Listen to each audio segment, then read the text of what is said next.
The film opens with a shot of a vast desert expanse, dotted with rocky mountains that are both vast and beautiful, making them ideal for desert animal hunters. A helicopter arrives not long after, carrying a man named Richard, and his girlfriend, Jennifer. At this moment, they will go to Richard's house, which is located in the middle of the desert.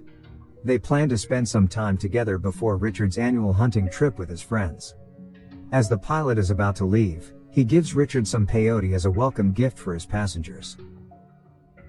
A few moments later, Richard enters the house and he can see the sexy Jen, who appears to understand all men's desires. Well, they then engaged in a passionate fight in bed for a while. Later in the day, Richard gets a phone call from a woman indicating that this man already has a wife and children. The conversation between husband and wife goes very well, because as far as his wife knows, Richard is only going to the desert to hunt. The next day, Jennifer, who is only dressed in her underwear, goes to the kitchen to get some water. Then suddenly, she is surprised by the presence of Richard's friends, who have arrived a day early from their planned hunting trip. Richard looks annoyed to see their early arrival, because he had intended to keep his relationship with Jen a secret. Therefore, since they have already arrived, Richard is compelled to let his two friends to stay there. One of them is Stan, and the other one is Dimitri. When they are introducing themselves, we can see that Stan looks so eager to see the appearance of Jen. As night falls, they sit back and relax by the pool while taking in the breathtaking scenery of the desert surroundings. Dimitri is enjoying himself with his binoculars, and he has developed an interest in the item that the pilot gave to Richard. Richard then explains that it is a type of drug with highly powerful hallucinogenic, that has a very strong effect when consumed. In fact, such a small drug could flatten a football team, according to him. Richard adds that someone once overused it, and when the side effects kicked in, he sawed off his own leg without feeling anything. In order to avoid that stuff from becoming source of contention among his friends, Richard tells Jennifer to keep it in a safe place. But it turns out that Jen is also intrigued by the narcotics that she has just learned about. So instead of keeping it in a safe place, Jennifer conceals it in her necklace. After that, Jennifer walks out of the house and performs a seductive dance to keep the men entertained. With the pleasures of the night, Jennifer has transformed herself into a showgirl, in the midst of men who are very fascinated by her. Especially for Stan, he is the most passionate, and he is very excited as Jen invites him to join her in her sensual dance. The next day, Jennifer, who has just woken up, is greeted by Stan and taken to breakfast with him. At this moment, Richard is not at home, so Stan tries to take advantage of the situation to get closer to Jen. But it is really unfortunate for him because Jennifer simply ignores him, and returns to her room for no apparent reason. But even so, this man don't want to give up, and continue his efforts in Jen's room. With his disappointed tone, Stan asks why Jennifer is avoiding him, despite the fact that he thought this woman appeared to like him the night before. Jennifer then responds that Stan isn't the type of guy she is interested in, particularly given his short stature. Stan is offended by those words, or to put it another way, he hates that girl but wanted that girl to fulfill his uncontrollable lust. Jennifer, who is afraid, can only surrender to this man's sexual assaults. Shortly after, Dimitri shows up, but he doesn't say anything, and instead just stands there staring at his friend's act. Since Dimitri doesn't want to interfere, he'd rather leave than get involved in the matter. He turns on the TV and increases the volume so he wouldn't hear Jen's screams. After a few hours, Richard returns to the house, and he feels strange to see that his two friends have fallen completely silent. Stan then tells Richard that there's been a slight problem with Jen, but he doesn't say what it is. When Richard goes to see Jen, this woman asks him to call the helicopter right away, because she wants to go home right now. Seeing his mistress keep crying, Richard seems to know what had really happened, so he walks out of the room and simply scolds his friends for their actions. When Jen wakes up again, she keeps saying that she wants to go home now. But Richard only says that his friends will come and apologize to her. Plus, he has also given a large sum of money so that she will forget about the whole thing. Jen is now unable to keep her emotions any longer, and she threatens to tell Richard's wife about their affair if the helicopter doesn't come to pick her up. Then, who the fuck do you think you are? You little whore? Richard's outbursts emotions scare Jen, causing her to finally run away from that place. When Richard's two friends notice Jen running away, they join him in chasing after her. A few moments later, Jen's escape comes to a halt when she sees the dead-end cliff in front of her.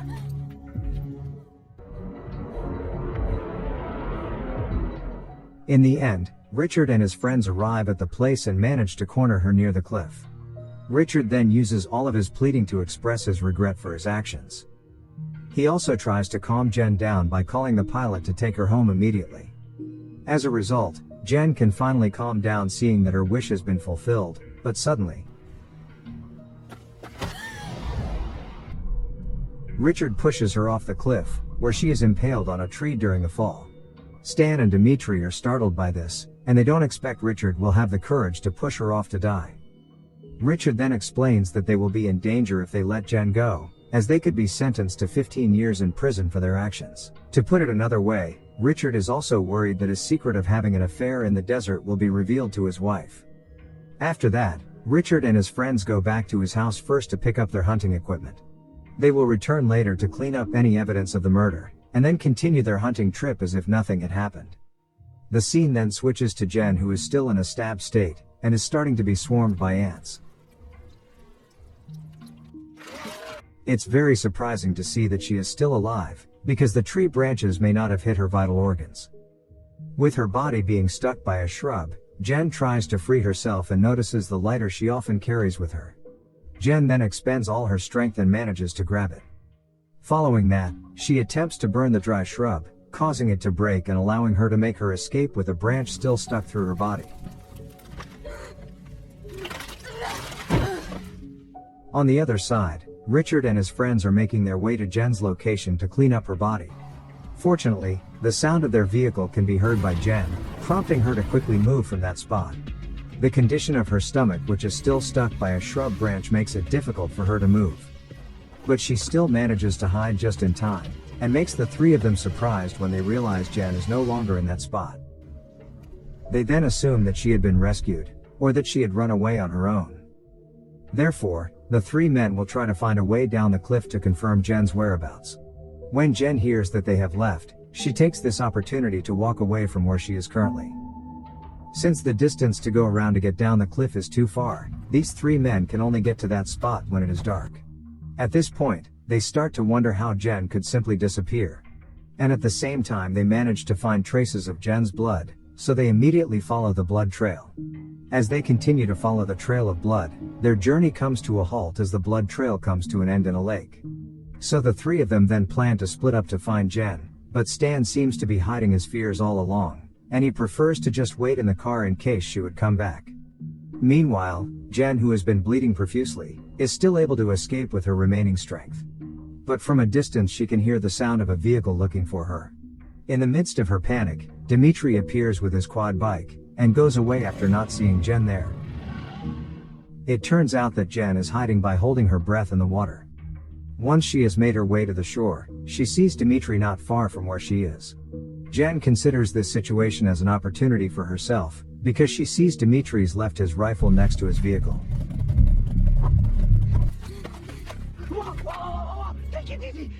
Dimitri, who has been caught off guard, tries to calm Jen, who looks eager to kill him. But unfortunately, Did you really think I was that fucking stupid? It turns out that Dimitri only lured her by placing an unloaded weapon far away from him. Dimitri immediately informs his two friends, but he first wants to torture Jen before bringing her to them.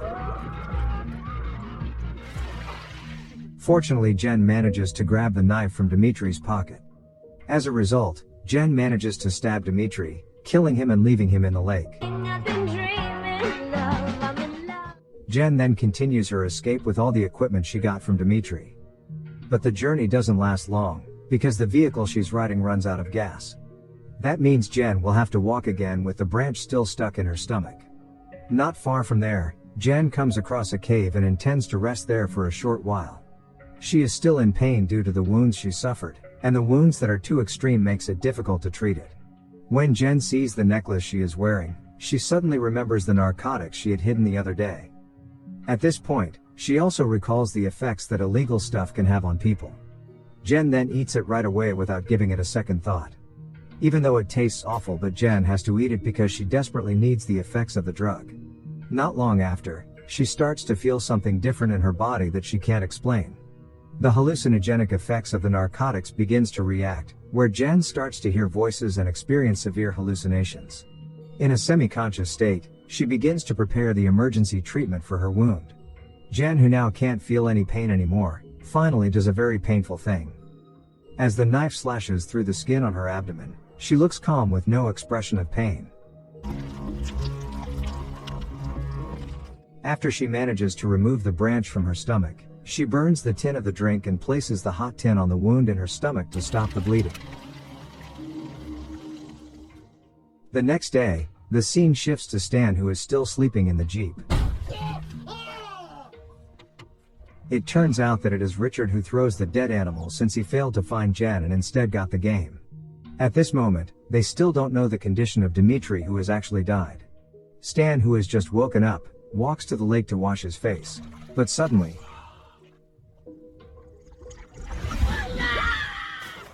he is shocked when he finds Dimitri's dead body emerging from the lake. But unlike Richard, he appears to be suppressing his rage over what happened to his best friend. Plus, he assumes that his friend's death is Jen's doing. They are then left with no choice but throw their friend's corpse in the lake. After that, Richard vents his temper, blaming Stan that he should have accompanied Dimitri before, but he instead sitting quietly in the car. They then leave the location while thinking of other ways to locate Jen. Back to Jen, who is now recovered from her wounds, where she gets the bird symbol from the beer can in her stomach, due to the treatment she did before. She then takes her rifle and rushes out of the cave.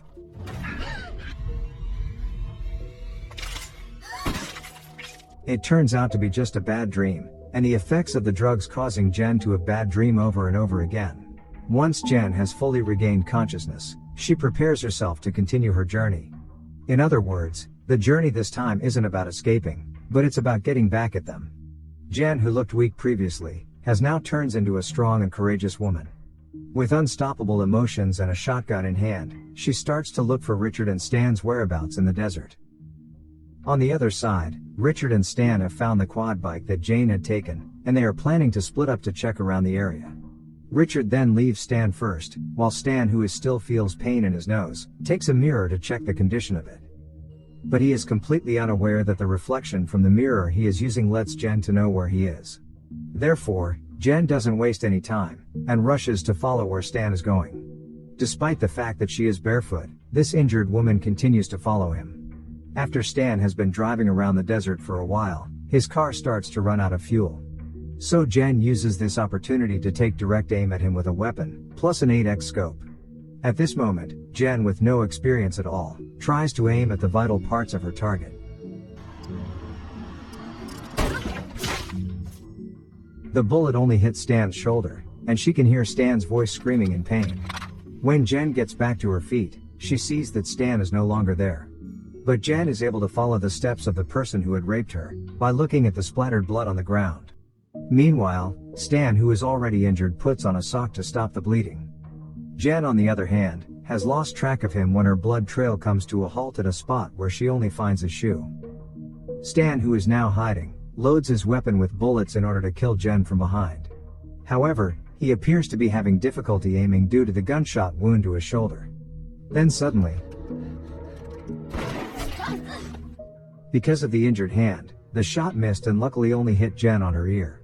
Jen, who is already injured in her ear, immediately runs away while Stan continues to shoot her. With a shard of torchlight, she tries to stop Stan's pursuit. Fortunately for her, the shards of glass manage to injure Stan, where he is now struggling to remove the shards of glass that have stuck to his feet.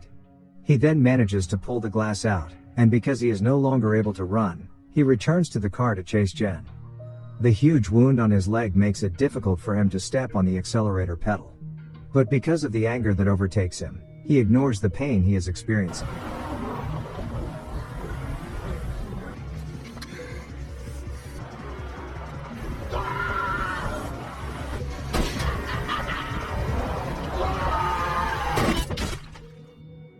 Janice finally manages to kill the person who had raped her before.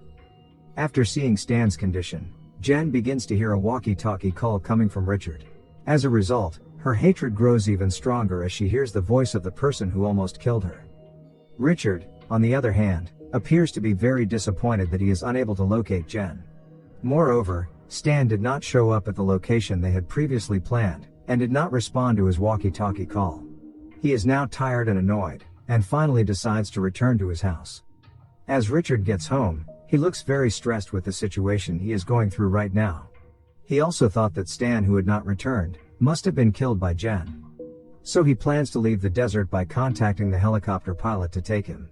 After that, he immediately cleans himself up before leaving the place.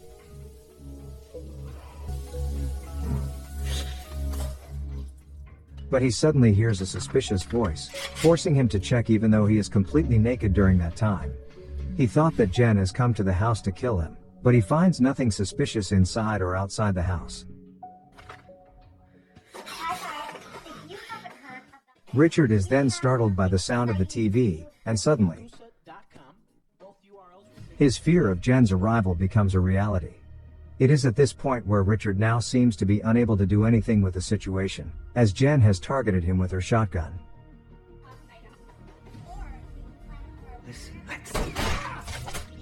Jen's shot hit Richard in the stomach, causing them to engage in a firefight with one another. After being overwhelmed, Richard is forcing himself to walk away with a gunshot wound to his stomach.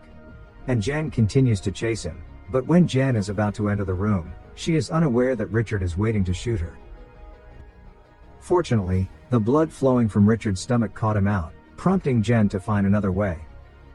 Richard, who is getting weaker from losing a lot of blood, uses a food wrapper to stop the bleeding. Not long after, Jen manages to find him and a chase ensues between the two of them. Until one moment, the blood on the floor causes Jen, who is running, to slip. This situation allows Richard to attack her easily, and Jen, who is already weak, can't do much more to confront the man. Finally, Jen is forced to use her ultimate move by attacking the wound in Richard's stomach. She then takes the rifle and manages to kill Richard with her final shot. In the end, the three men who abused and almost killed Jen finally get what they deserved, and her revenge is finally over. With the body caked with blood, she takes several satisfying steps outside before turning around when she hears the sound of a helicopter approaching. Okay guys. That's all the recap for Revenge 2017. Thanks for watching. See you again in the next video.